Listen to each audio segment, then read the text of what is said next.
The trial of Sean Diddy Combs has captivated the nation. It's a spectacle that blends celebrity, wealth, and deeply disturbing allegations. Combs, the music mogul known for his lavish lifestyle and chart-topping hits, stands accused of heinous crimes. Prosecutors have charged him with racketeering, essay trafficking, and transportation for adult work.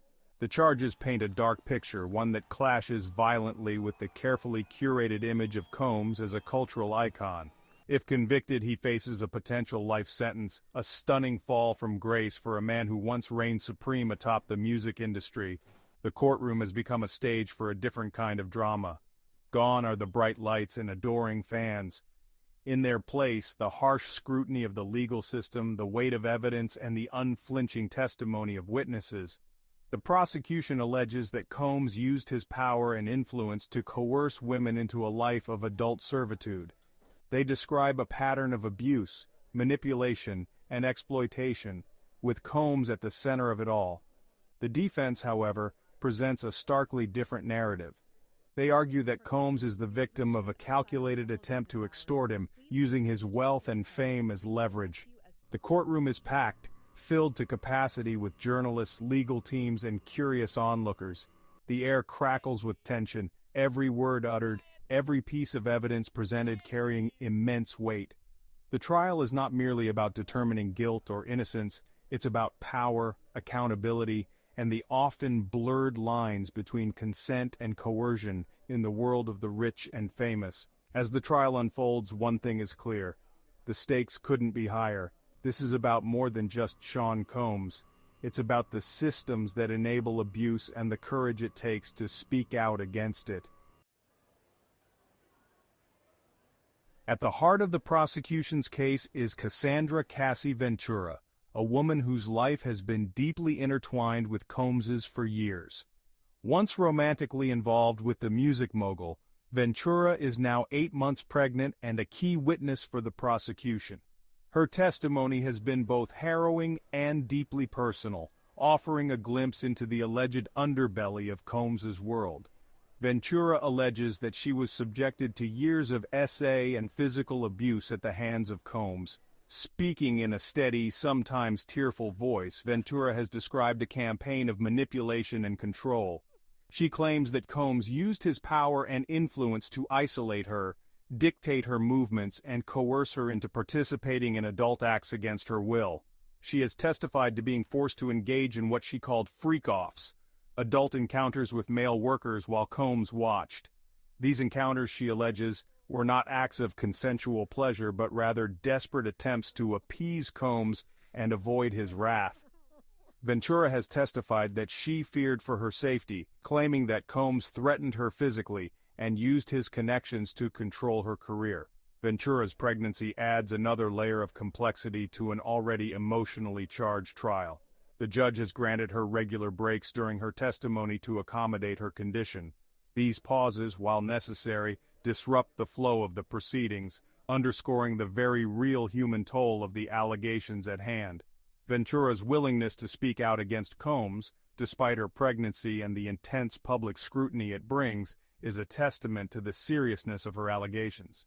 Her testimony has painted a picture of a woman trapped in a toxic and abusive relationship, struggling to break free from the grip of a powerful man. Combs' defense team, led by the formidable Ana Estevao, has mounted a vigorous defense. They argue that the prosecution's case is built on a foundation of lies, fueled by a desire for revenge and financial gain. They claim that Combs is a victim of his own success, targeted by individuals seeking to exploit his wealth and fame. The defense has focused heavily on discrediting Ventura's testimony, portraying her as a scorned ex-lover seeking to punish Combs for their failed relationship. Central to the defense's strategy is the presentation of text messages between Combs and Ventura. These messages, often explicit in nature, are being used to argue that the adult encounters between Combs and Ventura, including the party-offs, were consensual. The defense argues that these messages demonstrate a pattern of mutual desire and enjoyment, contradicting Ventura's claims of coercion and abuse. They paint a picture of a couple engaged in a consensual and adventurous adult relationship, one that Ventura is now distorting to damage Combs' reputation and enrich herself. The courtroom has become a battleground for legal interpretation, with each side scrutinizing every word, every comma in the text messages. The prosecution has repeatedly objected to the defense's use of the messages, arguing that they lack context and are being presented selectively to mislead the jury. The judge's rulings on these objections will be crucial in determining how the jury ultimately interprets the nature of the relationship between Combs and Ventura. As the trial enters its final phase, the nation holds its breath. The jury's verdict will have far-reaching implications, not just for Sean Combs but for the ongoing national conversation about power, consent, and accountability. A guilty verdict would send shockwaves through the entertainment industry, serving as a stark reminder that wealth and fame offer no protection from the consequences of alleged criminal behavior. It would be a victory for the #Me Too movement, demonstrating that even the most powerful figures can be held accountable for their actions. A not guilty verdict, however, would likely be met with outrage from advocates for survivors of SA assault. It would raise questions about the burden of proof in such cases and the challenges of securing convictions when the accused is a wealthy and influential figure. The trial has exposed the complexities of consent, particularly in the context of a relationship where power dynamics are inherently unequal. The Diddy trial is about more than just the guilt or innocence of one man. It is a referendum on how our society addresses allegations of SA misconduct, particularly when they involve powerful individuals.